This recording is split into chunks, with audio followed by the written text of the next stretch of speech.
California, we present Jean Hersholt in a new Dr. Christian story called Angie's Last Cure. Presented for your pleasure by the Cheesebro Manufacturing Company, owners of the trademark Vaseline, and producers of Vaseline Petroleum Jelly, Vaseline Hair Tonic, and other famous Vaseline specialties.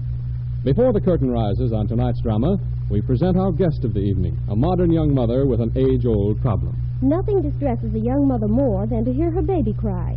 So when my little one began to be bothered by chafing and diaper rash, I was terribly grateful for the advice of my nurse. She told me to use Vaseline Jelly, said that Vaseline Jelly is one remedy that mothers everywhere have relied on for years. The baby seldom cries now because Vaseline Jelly soothes her tender skin, ends chafing discomfort, and provides a pleasant film of protection against rash. I always rub Vaseline Jelly on baby's skin after her bath, especially where the clothing is apt to rub. Modern science has helped a lot in making today's babies healthier, but there's still nothing that can beat Vaseline Jelly for skin irritations. Most everyone keeps Vaseline Jelly on hand, but some people don't realize how many different conditions it will help. Take a good look at the label on a jar or tube of Vaseline Jelly. When you see how many skin injuries, cuts, burns, and irritations it helps, you'll want to keep plenty on hand always, ready for any emergency. And best of all, Vaseline Jelly costs only 10 cents anywhere. Ask your druggist, too, about the Vaseline specialties. Vaseline Carbonated Jelly, Vaseline Borated Jelly, Vaseline Lip Ice, and Vaseline Camphor Ice. When you buy, always look for the trademark Vaseline on every jar or tube. It is your guarantee of purity.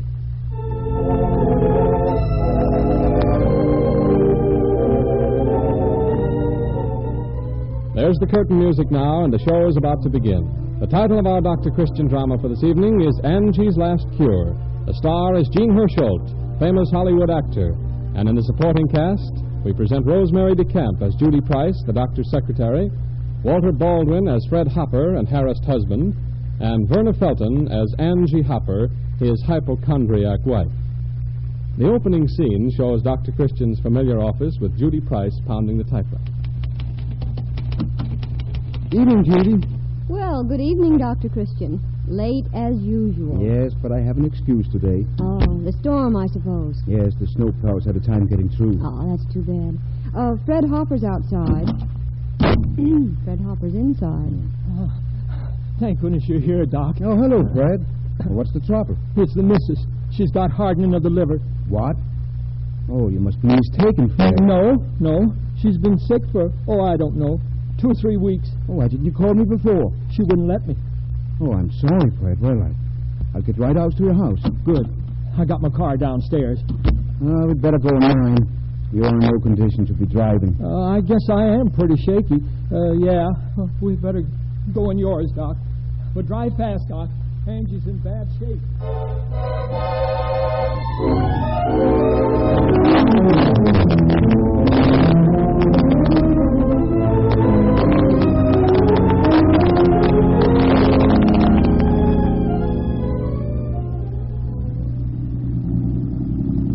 Can't make very fast time in this snow. Suppose you tell me what seems to be wrong with Angie. Well, it's this way, Doc. Mostly, she's got symptoms. Symptoms? What kind of symptoms? All kinds. She's as full of symptoms as a hive is full of bees, and they're buzzing around from her toes to her head. Oh, now take it easy, Fred. Just tell me how all this started. You mean from the beginning? Yes, right from the beginning. Well, it was about 3 weeks ago, Doc, I think. She bought a book. Book? Yeah, down at the drugstore. You know, that counter where they got the books. You take your choice for 49 cents. Yeah, I think I noticed it. Well, Angie took her choice. It's called Symptoms and Remedies for Man or Beast by Dr. Thaddeus Zander. Symptoms and Remedies for Man or Beast? That's it. But this Dr. Zander, which is he? A medical doctor or a veterinarian? Well, I guess he's both, Doc. He seems to know the diseases for animals, humans, and all, including male and female. I still don't see what that has got to do with Angie being sick. Well, she no sooner finished reading that book than it started. What started? Symptoms. Oh. Where did these symptoms first seem to affect her? Well, they first hit her in the feet. The feet? Yeah, her feet swelled up. Anything else? Yeah, a headache. Know what was wrong with her? No, I'd have to have more facts than that. She found out in the book. It was something called acromegalia. Acromegalia? Oh, I'd hardly think so. Well, I didn't think so either. I figured it was on account of the ladies' bazaar. Her feet swelled up on account of the bazaar? Well, yeah, you see, she spent the whole day down there on her feet and naturally. Oh, I see. Well, then, it wasn't acromegalia. Well, Angie still thinks she may have had a touch of it. But her feet is all right now, eh? Oh, yeah. The swelling was down the next morning. But by that time, she had some other symptoms. Not as bad as acromegalia, I hope. Worse. Very. Oh, now, look here, Fred. Is this a joke? You know, I'm a busy man. Well, all I know is that Angie found the symptoms in the book, and they pointed to beriberi. How did she feel? Sort of tired, heavy feeling in the legs. Well, couldn't that also have been the result of an active day at the ladies' bazaar? Well, that's what I told Angie. But she's dead sold on Dr. Zander in that book of his. I suppose the beriberi disappeared by about noon. Well, maybe it did, and maybe it didn't. I know Angie hasn't hardly been out of bed ever since. Really? I've had to cook most of the meals, and I've had a girl in to clean up the place. I don't understand it. Has she any pains or loss of appetite? Or Loss of appetite? My eye. She eats like a horse. But don't tell her I said that. You can depend on me. Things got pretty bad last Tuesday, Doc. I was over in Center City on business. I got a long-distance telephone call from her to come right home. Yeah? What was wrong? She had spotted fever. Pardon me for laughing, but this is a lot of nonsense, Fred. Well, you wouldn't have thought it was nonsense if you'd had to drive all the way home from Center City thinking your wife was dying. Oh, so she's recovered from spotted fever, too? Now, look here, Fred. I don't believe there's a thing in the world the matter with Angie. You're wrong, Doc. Angie's just a bundle of symptoms. Well, Fred, we'll soon find out. There's your house right ahead.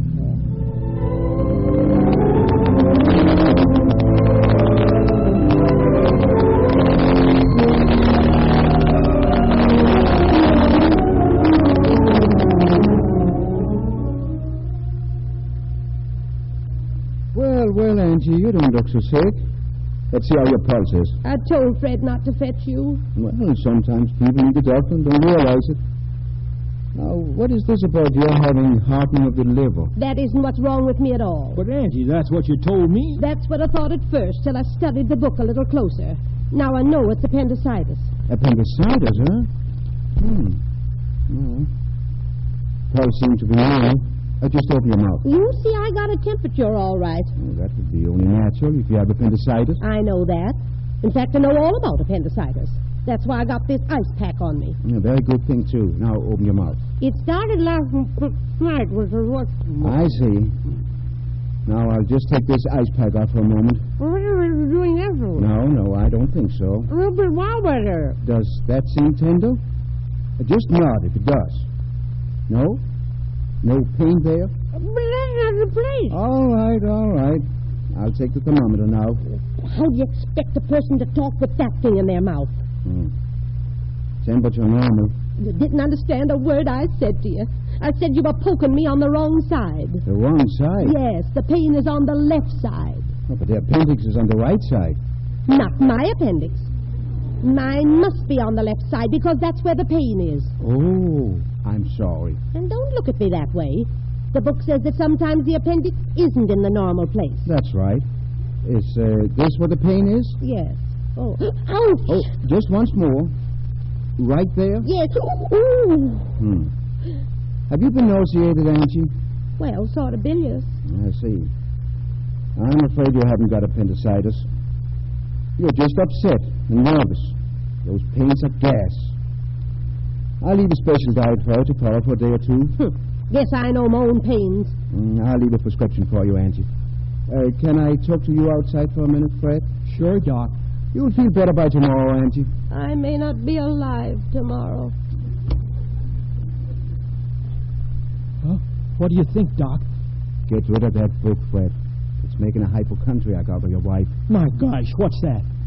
A hypochondriac is a person who develops a morbid anxiety about the state of his health. An upset stomach, a headache, or even a rainy day sets the imagination to conjuring up all kinds of serious ailments. But Angie lives with that book, Doc. Yes, I know. That's the trouble. Get a mind of it. There's nothing wrong with it that a normal diet and a little exercise won't cure. I'll drop around tomorrow. In the meantime, keep in touch with me.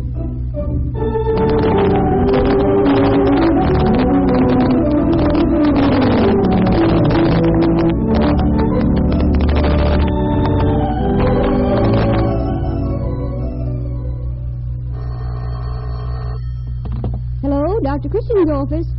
I'm sorry, but the doctor isn't back from the hospital yet. Oh, yes, Mrs. Borden. Oh, that's too bad. Yes. Yes, I'll tell him as soon as he comes in. Goodbye, Mrs. Borden.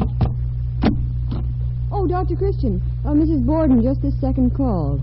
Her boy Jimmy has a cold, and she's kept him home from school. She wants you to stop in. Were there any other phone calls? No, but you've got 3 stops to make this afternoon, including Angie Hopper. I'm afraid Angie will have to get along without me today. I don't seem to help her anyway. What are you going to do about her, Doctor? I don't know. Yesterday her appendix was fine, but she was worrying about ulcer of the stomach. It's perfectly ridiculous. It certainly is. She followed my diet religiously. The only trouble was she ate the things I ordered in addition to her usual meals. Good heavens! What did you think a diet was for? I guess she thought it was like medicine. She was suffering from gastritis induced by overeating. But she insists she's got an ulcer. It's too preposterous. When is that farce going to end? I don't know, Georgie. And it isn't a farce. It's getting serious. And she's having a wonderful time. She's convinced herself that she's a very sick woman. But I'm positive there isn't a real pain in my body. I bet I could diagnose Angie Hopper's case sitting right here at my desk. Well, go ahead. What do you call it? Idleness. She hasn't enough to do. Say, Judy, you've given me an idea. Oh, good. What is it? I'll tell you later when I see how it works. In the meantime, get Fred Hopper on the telephone, will you? And ask him to come right over here. Okay, Dr. Christian.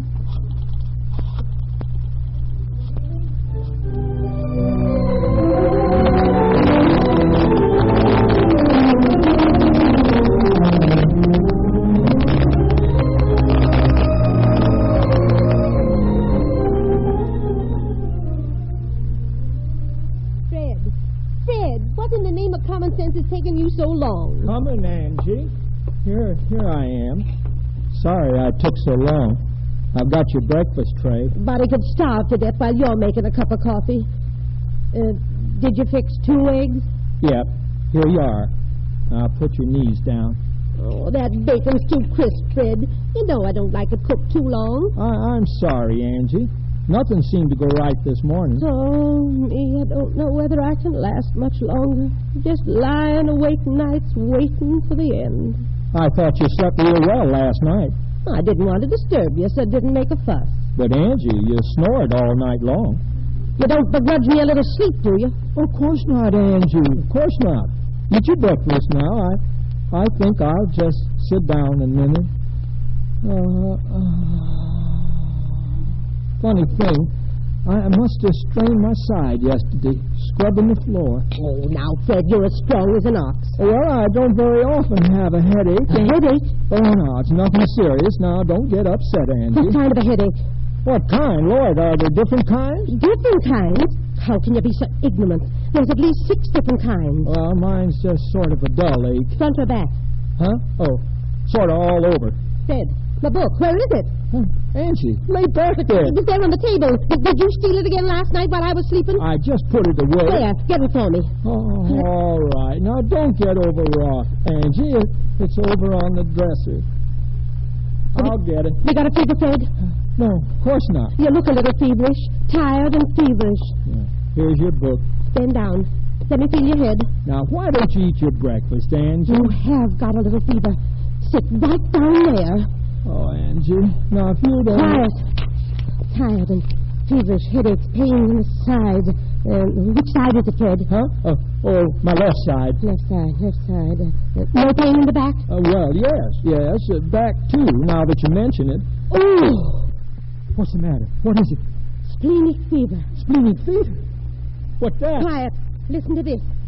The symptoms come on suddenly. Fever. Tender area on left side. High temperature. Often fatal. The horse must be kept at... Oh, good land. I'm in the animal section. Land of goshin. Angie, for heaven's sakes, don't scare me like that again. No, here we are. Human diseases. Left side in the back, and headache, fever. Did you find anything? Is your stomach upset? Do you feel gassy? Well, yeah. Seems to me I do. That's bad. What's bad? Did you feel like you got colic? Colic? No, of course not. Well, that's good. Is it sort of in your wishbone? Is what in my wishbone? The pain. No. It's down by my ribs on the left. Ouch. Say, it's getting worse. Oh, that's bad. No, that's good. I was afraid for a minute you had gallstones. Oh, look here, Angie. Get it straight. It's right about there, and it hurts when I breathe. When you breathe? Oh, that's bad. Oh, my goodness. Oh, ouch. Well, that pain's getting worse. Oh. I can feel it clear up in my arm. Your arm. Did you say your arm? Yeah, it's sort of shot up into my arm. Now, don't like. get excited, Fred. Here, take this tray. No, you better not take it. I'll get it. Well, what is it, Andy? Here. Now, why are you getting out of bed? Never mind. I'm getting out, and you're getting in. What are you talking about? Fred, you poor darling. Here, I'll help you. Lie down there. Don't exert yourself. I do feel sort of... Oh, I am sick. Oh, my goodness. How long has this been coming on? Well, I didn't feel so good yesterday. My poor darling, and you didn't say a word. I'll never forgive myself. Oh, now, don't say that, Angie. Quiet, Fred. Don't talk. Don't move. Just be quiet and rest. Oh, good gosh. I'll be right back. Just as soon as I call Dr. Christian, Fred. You got angina pectoris. What in the world is that? Here, read what Dr. Sanders says. Be calm, dear. Be calm. Everyone has to die sometime. Operator, quick. Get me Dr. Christian. It's a matter of life and death.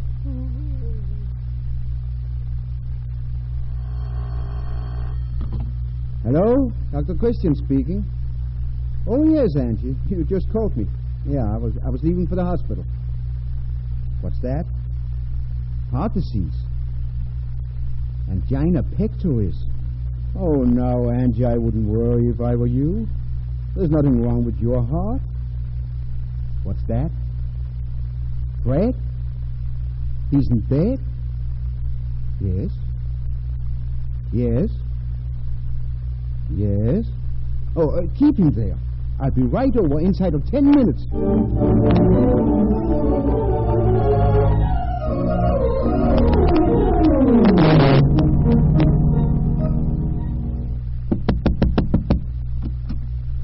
Doctor, thank heaven you're here. I drove as fast as I could. Doctor, I'll never forgive myself. He's been sick all this time, and him waiting on me, bringing me meals in bed and never complaining. Oh, now don't carry on, Angie. I take it you're feeling better. Oh, yes, I'm much better, thanks. Come right upstairs. I'm coming. How's your headache today? I haven't a sign of a headache, Doctor. No burning sensation in the stomach? Not a bit. It's all gone. A remarkable recovery. This way, Doctor. I put him right to bed the minute I realized what it was. I'm afraid he's in pretty bad shape. Yeah, it did sound serious, what you told me over the phone. Oh, it is, Doctor. Just a minute, Angie. I'll go in and talk to him alone. Less excitement, you know. Oh, Doctor. Do you think there's any hope? No, Angie. I'm sure there is. Suppose you go downstairs and heat some water. It'll keep your mind off Fred. Heat a big kettle. Yes, Doctor. Is that all? For the moment. Now run along. Morning, Fred.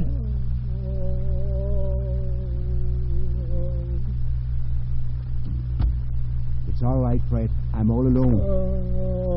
I left Angie downstairs. You don't have to put on the act for me. How am I doing, Doc? Well, you're doing okay. Angie is practically beside herself with worry. You mean she's feeling better? Not an ache or pain left. She's only worried about you. Gosh, I don't want her to think I'm going to die, Doc. Oh, of course not. But I think it's better for Angie to worry about somebody else's aches and pains than her own. Yeah, I see what you mean. Angie is the mothering type.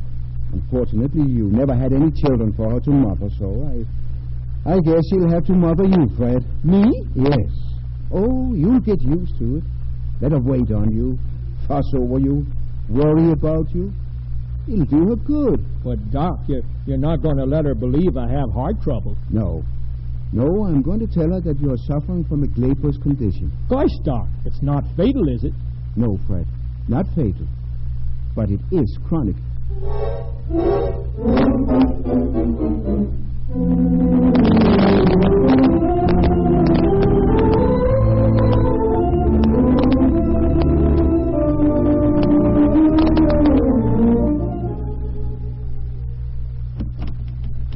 Evening, Judy. Well, good evening, Dr. Christian.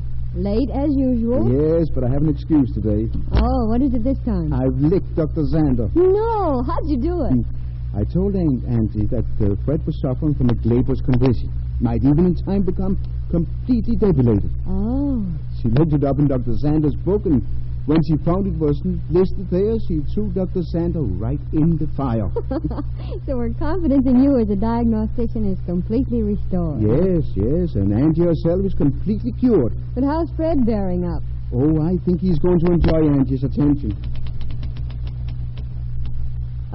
Dr. Christian? Yes, Judy. What the heck is a glabrous condition? Baldness, Judy. Just plain ordinary baldness.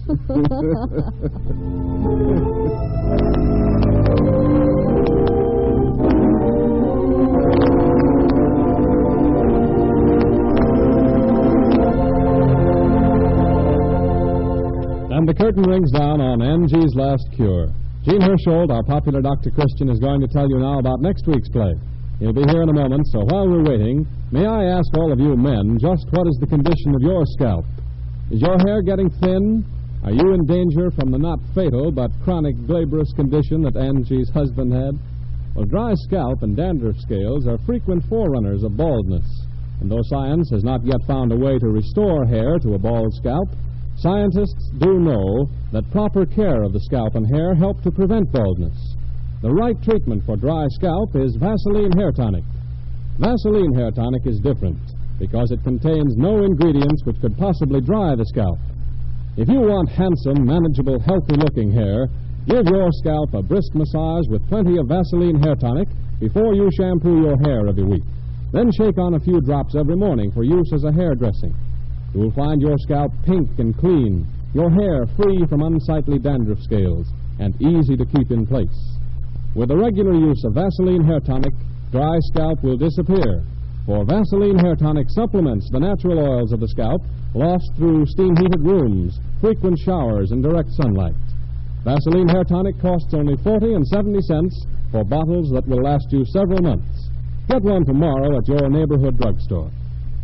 And now, here's Jean Hersholt, our own Dr. Christian.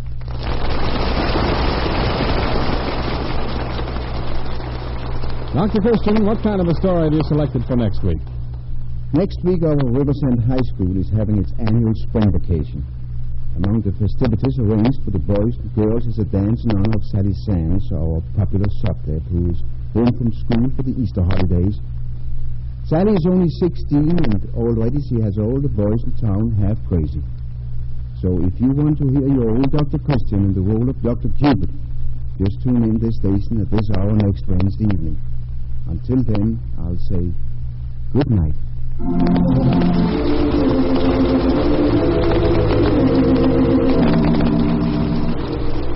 The second in a series of RKO pictures based on this radio program has just been completed.